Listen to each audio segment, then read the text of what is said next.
हम लोग ऐसे घटिया इंसानों से उम्मीद लगा लेते हैं जिनसे उम्मीद लगाना ही बेकार है। जो अपनी बिटिया के लिए कुछ ना कर सकी वो दूसरे की बिटिया के लिए क्या करेगी।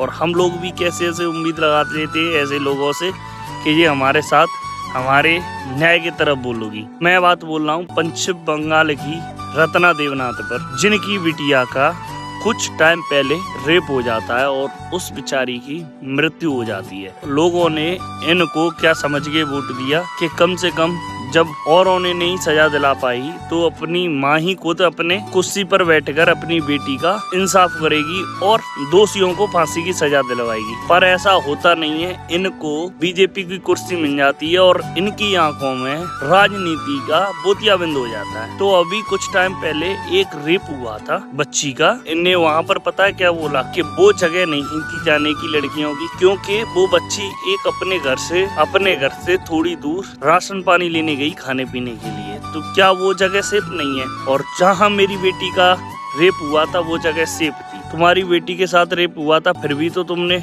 उन दोषियों को सजा नहीं दिलवा पाई। अब बात आती है इन पे कि वो जाने की जगह नहीं थी। अगर वो खाने के लिए राशन नहीं लेने जाएगी क्या तुम ला के दोगी? उस बात को भी छोड़ो, अगर लड़की कोचिंग जाती है वहाँ भी हो जाए तो वो भी सेफ जगह नहीं है। स्कूल में जाती है तो स्कूल में दुष्कर्म हो जाता है, वो भी सेफ जगह नहीं है।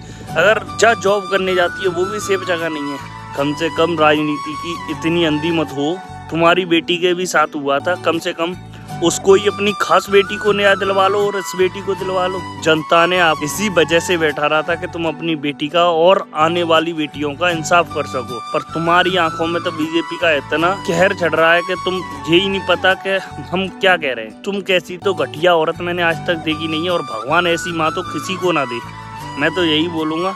और फिर ऐसे लोगों से कुछ उम्मीद मत रखो भाई, क्योंकि इतनी घटनाएं हो रही हैं किसी पर ध्यान नहीं दे रहे, जो अनाप शनाप बोलने आ जाते हैं। क्योंकि जब ऐसे लोगों को कुर्सी पे बैठा रहोगे तो ऐसा ही होगा। मैं तो यही कहूँगा इंसाफ के लिए आवाज उठाओ और उस बेचारी को इंसाफ मिलना चाहिए और जो दोषी हैं उनको फांसी मिलनी चाहिए। ज्यादा से ज्यादा वीडियो शेयर करो, उन लोगों को सजा मिलनी चाहिए।